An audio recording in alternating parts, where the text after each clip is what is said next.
All right, here we are, episode 9, 10 minutes, cold reading, the Anarchist Handbook, organized by Michael Malice. And we're still in chapter 3, Max Stirner, from The Ego and His Own, 1844.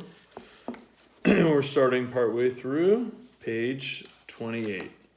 So I'll go ahead and just start reading it.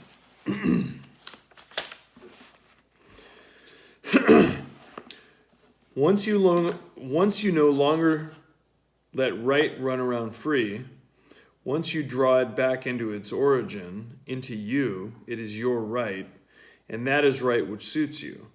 Right has had to suffer an attack within itself, from the standpoint of right, war being declared on the part of liberalism against privilege. Privileged and endowed with equal rights, on these two concepts turns a stubborn fight. Excluded or admitted would mean the same. But where should there be a power, be it an imaginary one like God, law, or a real one like I, you, of which it should not be true that before it all are, quote, endowed with equal rights. That is, no respect of persons holds. Everyone is equally dear to God if he adores him, equally agreeable to the law if only he is a law-abiding person. Whether the lover of God and the law is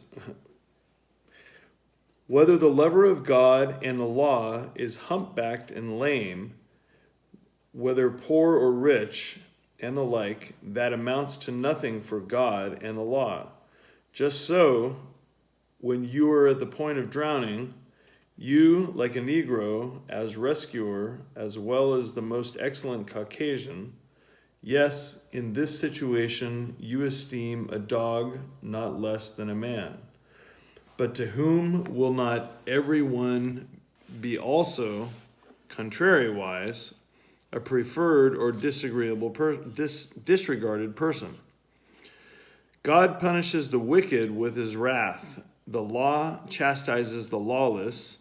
You let one visit you every moment and show the other the door. The, quote, equality of right is a phantom, just because right is nothing more and nothing less than admission, a matter of grace, which, be it said, one may also acquire by his desert. For desert and grace are not contradictory, since even grace wishes to be deserved, and our gracious smile falls only to him who knows how to force it from us. Excuse me. So people dream of, quote, all citizens of the state having to stand side by side with equal rights. As citizens of the state, they are certainly all equal for the state, but it will divide them and advance them or put them in the rear, according to its special ends, if on no other account. And still must it distinguish them from one another as good and bad citizens. Bruno Bauer disposes of the Jew question from the standpoint that, quote, privilege is not justified, because Jew and Christian have each some point of advantage over the other, and in having this point of advantage are exclusive. Therefore, before the critic's gaze, they crumble into nothingness. With them the state lies under the like blame, since it justifies their having advantages and stamps it as a privilege or prerogative, but thereby derogates from its calling to become a free state. But now every one has something of advantage over another, to wit himself or his individuality. In this everybody remains exclusive. And again, before a third party, everyone makes his peculiarity count for as much as possible. And, if he wants to win him at all, tries to make it appear attractive before him. Now, is the third party to be insensible to the difference of the one from the other? Do they ask that of the free state or of humanity? then these would have to be absolutely without self-interest and incapable of taking an interest in anyone whatever. Neither God, who divides his own from the wicked, nor the state, which knows how to separate good citizens from bad, was thought of as so indifferent. But they are looking for this very third party that bestows no more privilege. Then it is called perhaps the free state or humanity or whatever else it may be. As Christian and Jew are ranked low by Bruno Bauer on account of their asserting privileges, it must be that they could and should free themselves from their narrow standpoint by self-renunciation or unselfishness. If they threw off their egoism, the mutual wrong would cease. And with it, Christian and Jewish religiousness in general. It would be necessary only that neither of them should any longer want to be anything peculiar. But if they gave up this exclusiveness, with that the ground on which their hostilities were waged would in truth not yet be forsaken.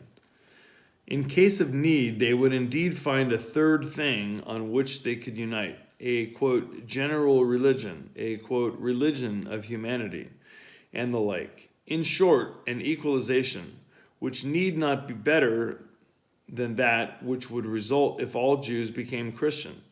By this likewise, the privilege of one over the other would have to end, would have an end. The tension would indeed be done away, but in this consisted not the essence of the two, but only their neighborhood, as being distinguished from each other. They must necessarily be mutually resistant, and the disparity will always remain. Truly, it is not a failing in you that you stiffen yourself against me and assert your distinctness or peculiarity. You need not give way or renounce yourself. People conceive the significance of, of the opposition too formally and weakly when they want only to dissolve it in order to make room for a third thing that shall, quote, unite. The opposition deserves rather to be sharpened.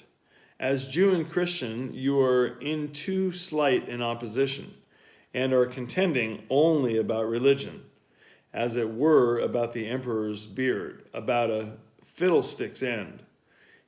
Enemies in religion indeed, in the rest you still remain good friends, and equal to each other as men. Nevertheless, the rest too is unlike in each, and the time when you no longer merely dissemble your opposition will be only when you entirely recognize it, and everybody asserts himself from top to toe as unique. Then the former opposition will assuredly be dissolved, but only because a stronger has taken it up into itself.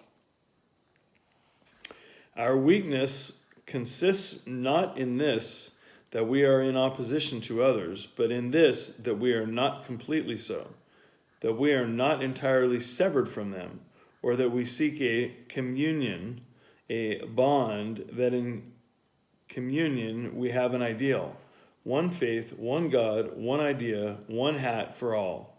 If all were brought under one hat, certainly no one would any longer need to take off his hat before another. The last and most decided opposition, that of unique against unique, is at bottom beyond what is called opposition, but without having sunk back into unity and unison. As unique, you have nothing in common with the other any longer, and therefore nothing divisive or hostile either. You are not seeking to be in the right against him before a third party, and are standing with him neither on the ground of right, nor on any other common ground. The opposition vanishes incomplete, severance or singleness. This might indeed be regarded as the new point in common or a new parity, but here the parity consists precisely in the disparity, and is itself nothing but disparity, a par of disparity. and that only for him who institutes a comparison.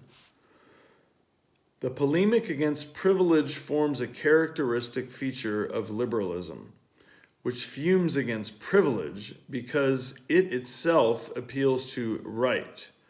Further than to fuming, it cannot carry this, for privileges do not fall before right falls, as they are only forms of right.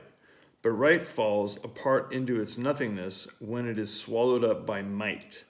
When one understands what is meant by might goes before right, all rights explain itself then as privilege, and privilege itself as power, as superior power. But must not the mighty combat against superior power? But must not the mighty combat against superior power show quite another face than the modest combat against privilege, which is to be fought out before a first judge, right, according to the judge's mind? And we'll finish up tonight on page 31, again, the Anarchist Handbook, Michael Malice. And I must admit that even though I am reading it cold, just the combination of light and not might, but not right either. Light and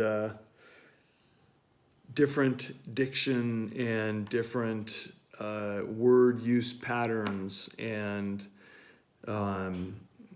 his going deep into explaining and parsing all within one sentence makes the punctuation challenging. So anyway, there's my excuses for the night. Hope you enjoyed it.